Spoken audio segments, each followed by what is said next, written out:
What's up, Digidestins? This is Kyle D, better known as RideMyAvatar, and today we are going to be none other going over cards and decks you should be looking at for Ultimate Cup.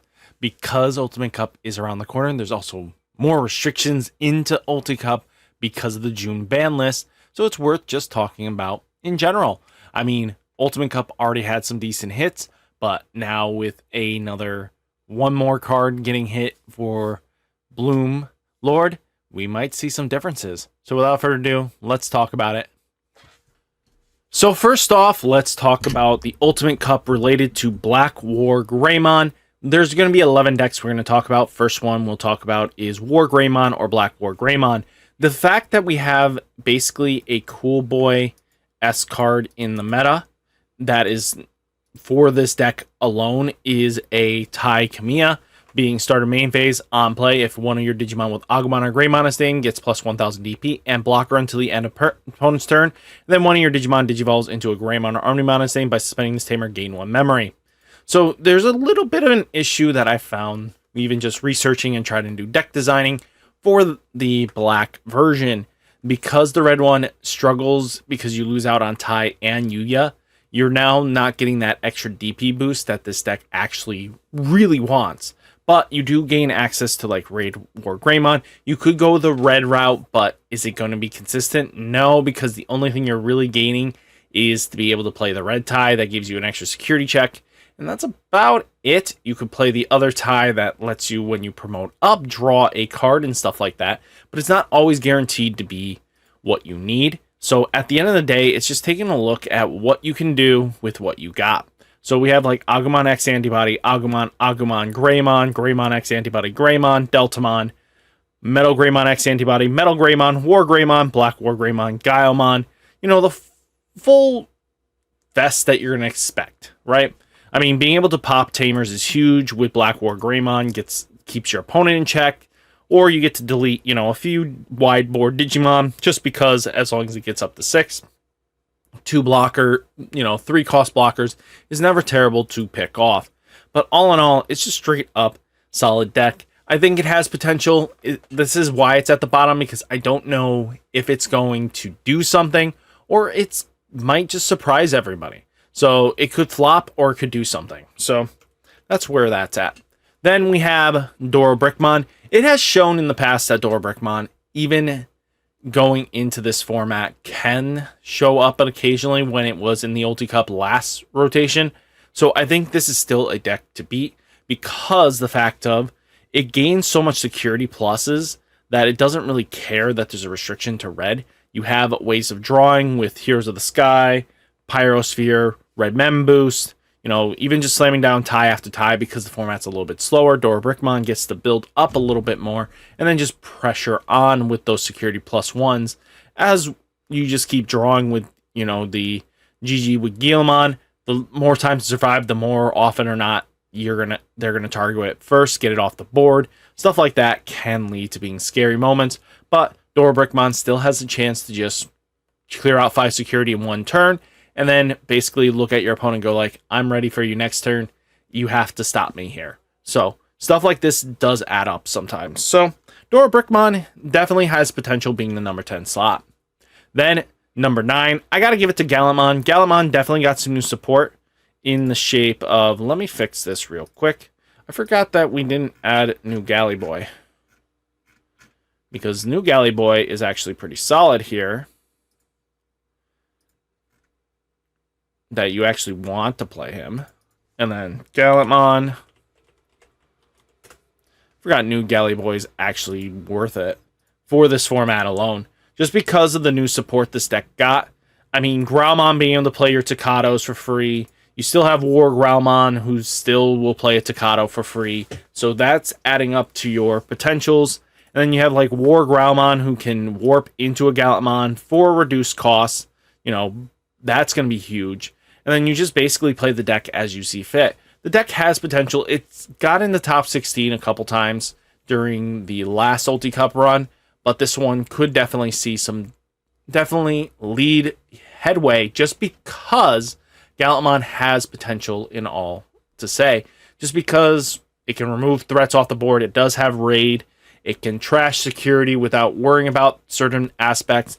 So there's a lot of potential. I think Galimon being able to do what it does best, and that's control the board and clear out security for reduce costs, can lead to being some good game wins. I think Galimon has a lot of potential being the number 9 slot.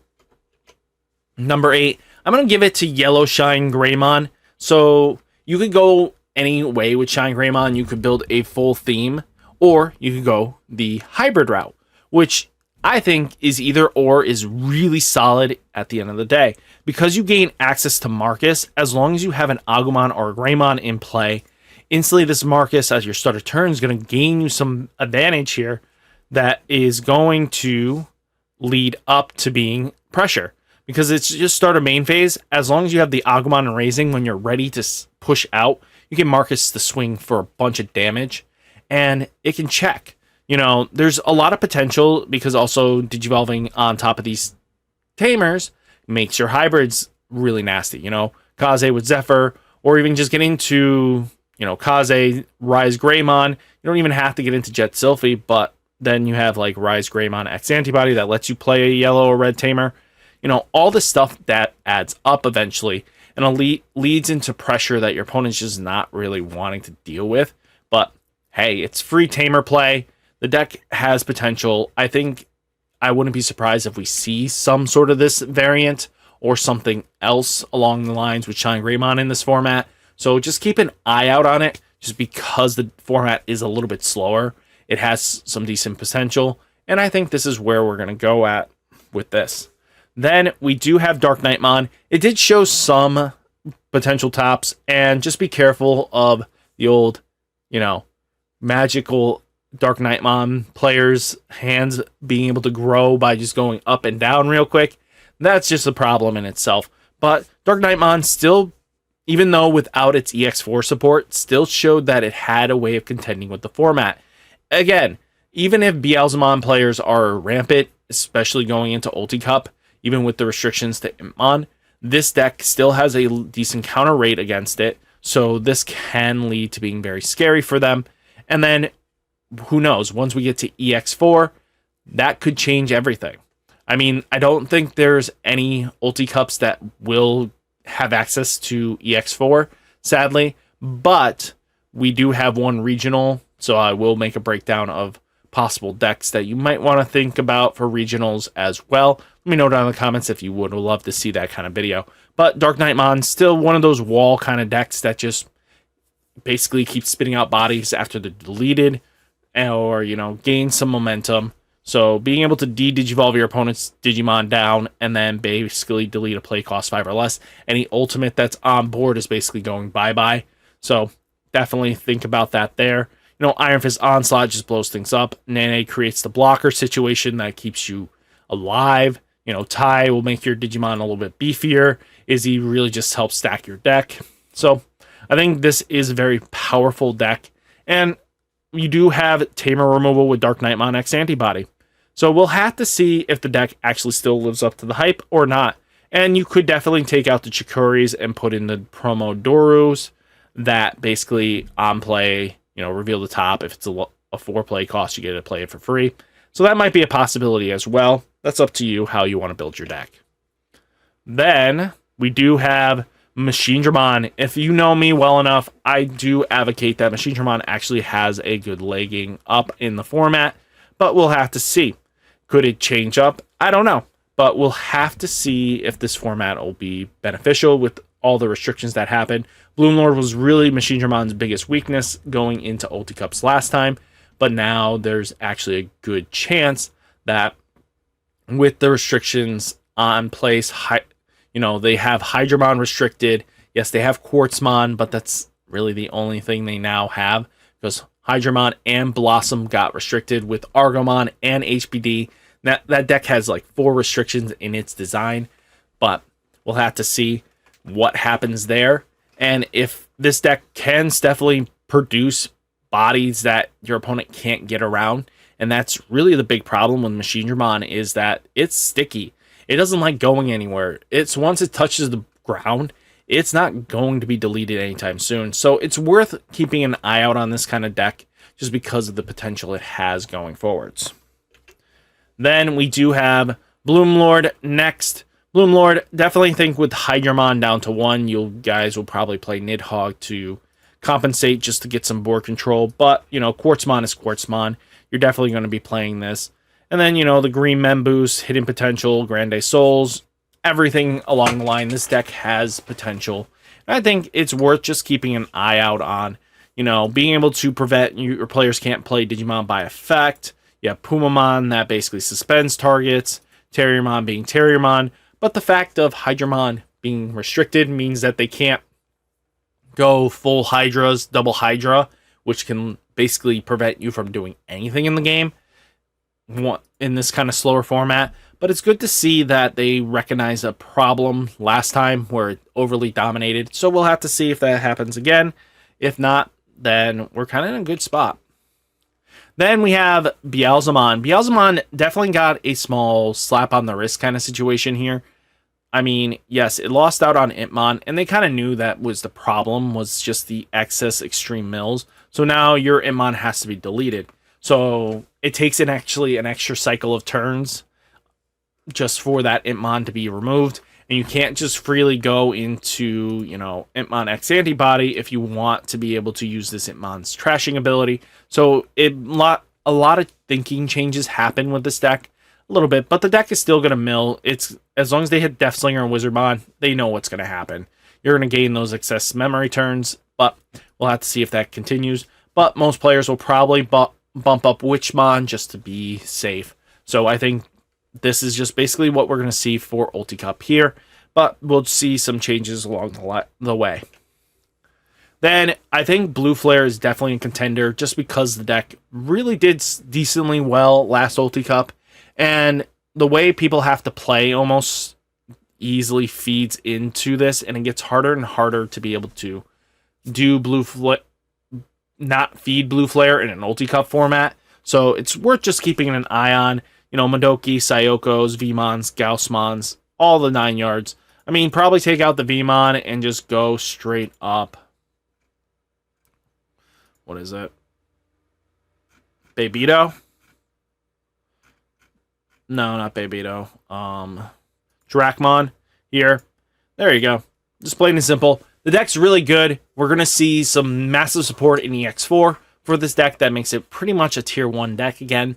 So it'll be worth keeping an eye out on it, in my opinion. But we'll have to see where it goes from here. I think being able to have access to probably the 2 strongest negate rookies, or, you know, the floodgate rookies, are really, really important, especially Madoki Beta and Sayoko. Just being able to negate the extreme matchups, because being able to prevent reduced Digi-Evolution costs and memory gain is sometimes really slows down Green Hybrid, you know, Green, Bloomlord, and all that good stuff. So definitely the deck has a lot of potential. Then we have All Force. All Force getting All Force Vdramon X Antibody, being built unspend this Digimon or one of your blue tamers. You know, the combo with Arena. This deck has just a lot of good going for it. Really strong players can really pilot this really well. It also gets some support in EX4, but there won't be an Ulti Cup that it would probably be legal in. So worth mentioning, but probably not going to see some competitive play. So definitely taking a look at this. Basically stockless, you know, Lanamon just being able to give one of your Digimon jamming makes it less threatening. You know, just how you know, giving this Digimon jamming just really decent, because then you can swing in with her a little bit easier, take out a security, and then just combo from there. It's just how it's going to be. I think this is pretty decent. There's nothing I would say is terrible here. And, you know, Rena's Rena, just how that goes.